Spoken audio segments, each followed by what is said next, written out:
The 15th of December, 2016, South China Sea. A Chinese warship committed an act that nearly sparked an international incident. They didn't fire weapons, didn't launch missiles. They did something far more brazen. They stole a United States Navy underwater drone. In broad daylight, right in front of American sailors. What happened next sent a message that echoed through Beijing's military command. The US Navy doesn't negotiate with thieves, and they don't let billion-dollar technology fall into Chinese hands. This is the story of how China tried to play games with American military assets and learned a very expensive lesson. The South China Sea, 1.4 million square miles of contested waters. 5 countries claim ownership. China wants it all. By 2016, China had militarized the region aggressively. Artificial islands built on submerged reefs, entire military bases constructed on sandbars that didn't exist 5 years earlier. Airstrips materialized overnight on reclaimed land, radar installations, missile batteries, naval facilities where international waters used to be. 7 artificial islands, over 3,200 acres of reclaimed land, runways long enough for fighter jets and bombers, hangars for military aircraft, ports for warships. What took decades for other nations, China accomplished in months through massive dredging operations. The United States refused to recognize China's territorial claims. Freedom of navigation operations became routine. American warships deliberately sailed through waters China claimed as sovereign territory. Every passage challenged Beijing's narrative. Every transit was a statement, a challenge. These are international waters, not Chinese territory, and the US Navy will sail wherever international law permits. USS Bowditch operated in these waters regularly.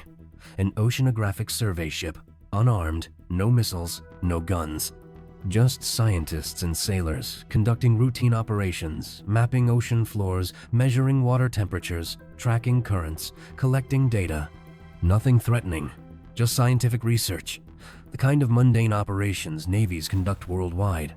But the technology aboard Bowditch was anything but routine.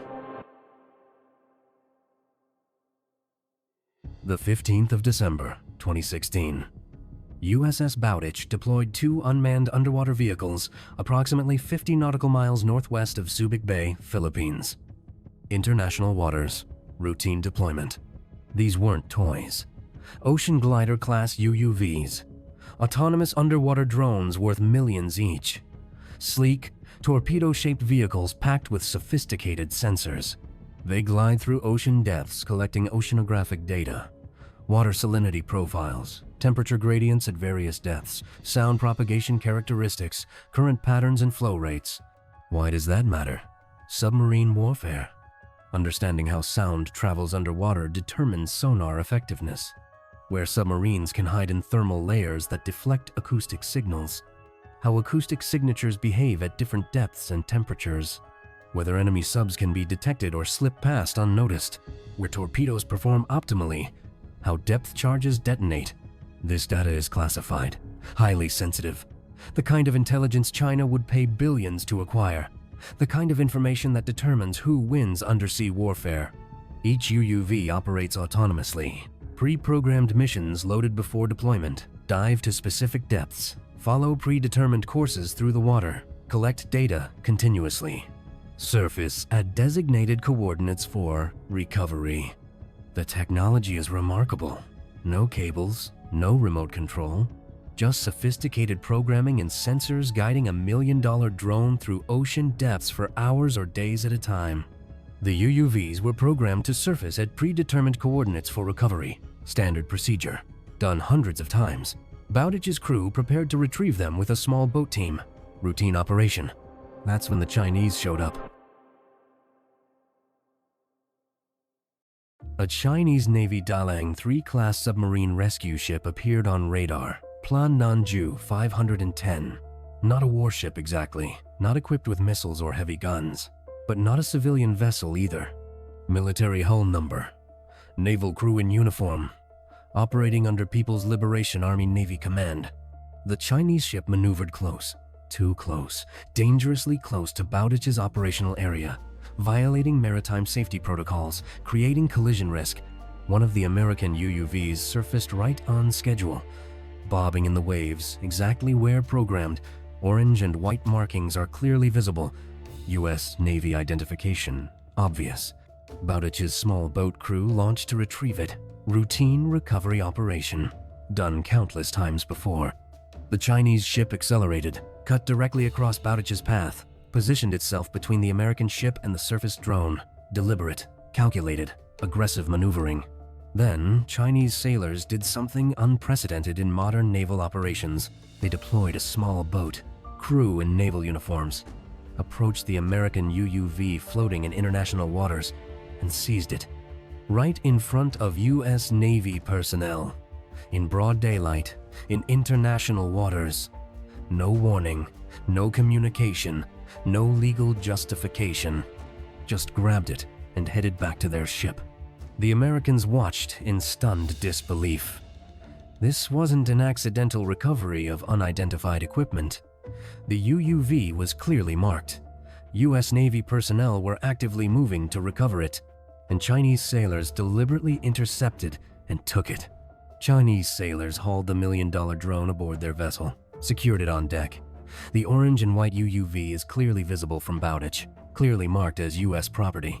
No question about ownership. USS Bowditch immediately initiated bridge-to-bridge communications. Radio calls on international maritime frequencies, demanding the drone's immediate return. Standard protocol for resolving maritime incidents. The Chinese ship didn't respond.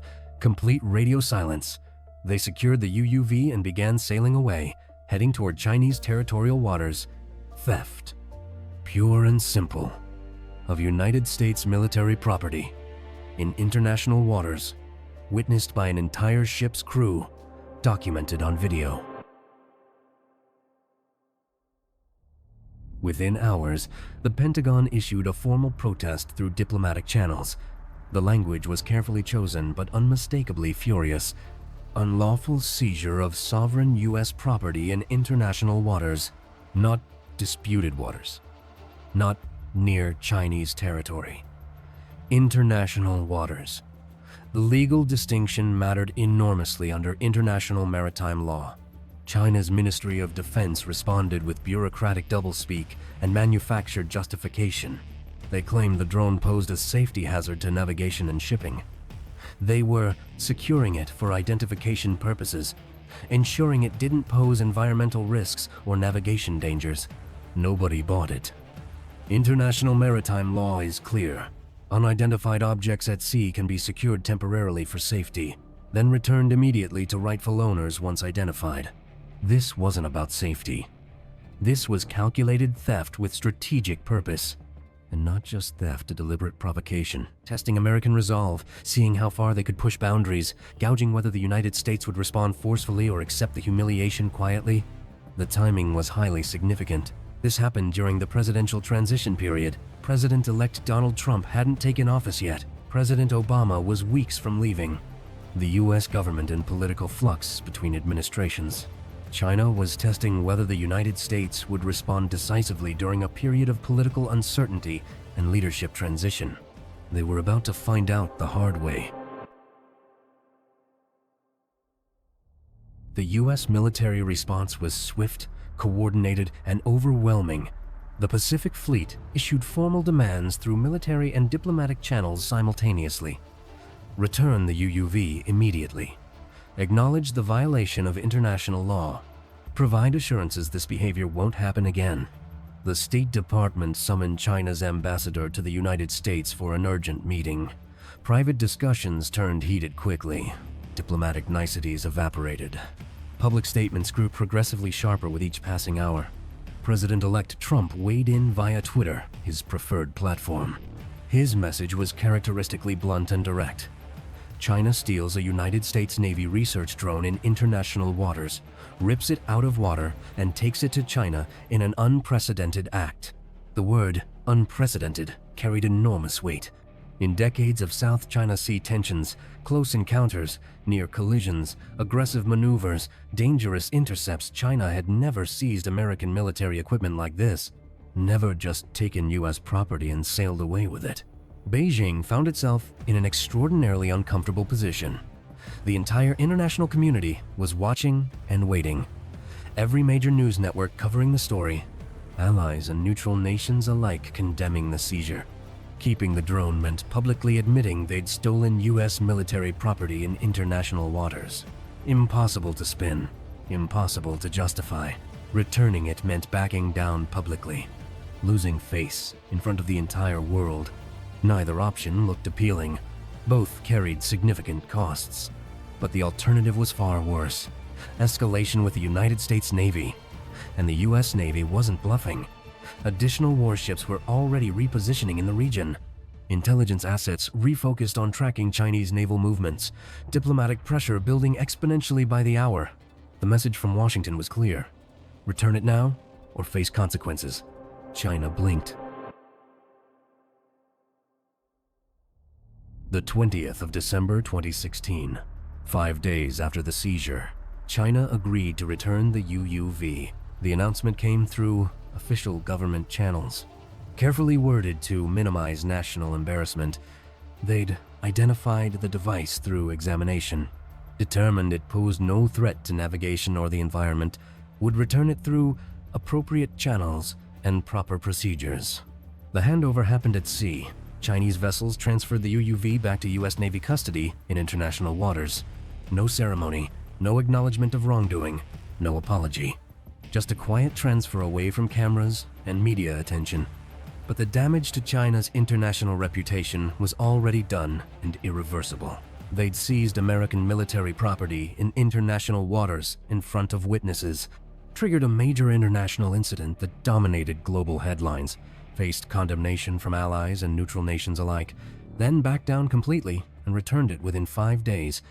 The message reverberated through military and diplomatic circles worldwide. China could bluster and provoke and make aggressive moves, but when the United States demanded return of its property with sufficient force and unity, Beijing complied and backed down. And the UUV itself?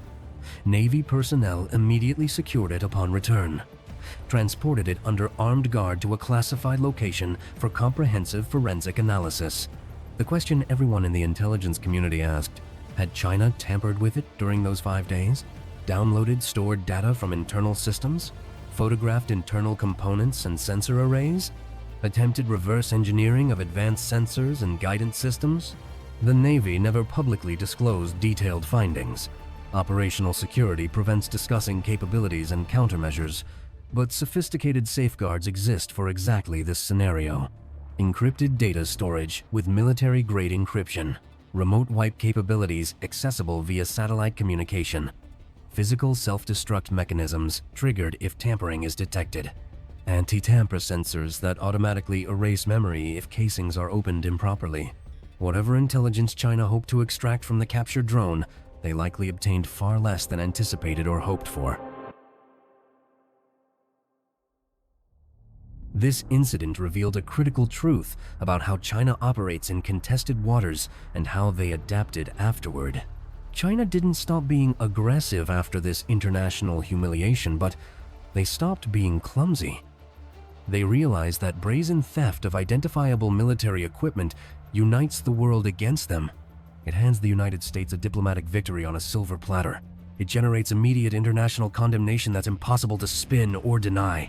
So instead of stealing drones with clear markings, they shifted to gray zone tactics that are harder to prosecute internationally. Blinding lasers pointed at American pilots during routine flights. Unsafe intercepts within feet of US aircraft that violate safety protocols. Maritime militia swarms of fishing vessels harassing Philippine Coast Guard ships. Chinese Coast Guard vessels cutting directly across the bows of foreign navies in international waters. They learned that theft is messy and generates instant international condemnation, creates clear evidence of wrongdoing, unites adversaries against them. But intimidation, harassment, gray zone operations, those are harder to counter, harder to prove intent, easier to deny or claim as accidents, more difficult to generate international consensus against. The underwater domain became even more heavily contested after this incident. China now knew exactly what American UUVs looked like, their approximate size and operational characteristics, how they operated and maneuvered, where and when they typically deployed, what kinds of data collection missions they conducted. But the United States adapted rapidly to Chinese knowledge. New operational security protocols implemented fleet-wide, enhanced data encryption systems that are harder to crack, modified deployment procedures to avoid predictable patterns and timing. The technology continuously evolved to counter Chinese countermeasures and intelligence collection. When that Chinese captain gave the order to snatch the drone from international waters, he thought he was securing a trophy, a valuable piece of advanced American technology to study, analyze, and reverse engineer. Instead, he handed the US Navy a complete diplomatic victory and international public relations win. China wanted to project strength and regional dominance, to show they could take what they wanted in waters they claimed as their own, to demonstrate that American technological superiority and naval presence meant nothing in their backyard.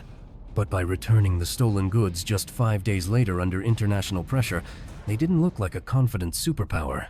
They looked like a petty thief caught red-handed in the act.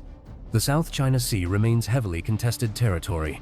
Both navies operate powerful warships and submarines in dangerously close proximity. Incidents continue regularly. Tensions remain high and occasionally flare. But after December 2016, China understood something fundamental about challenging American naval power directly.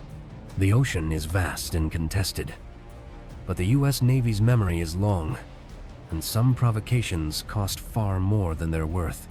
If you think this theft was bold, you need to see what happened when Somali pirates tried to ambush a US Navy destroyer. It ended even worse for them.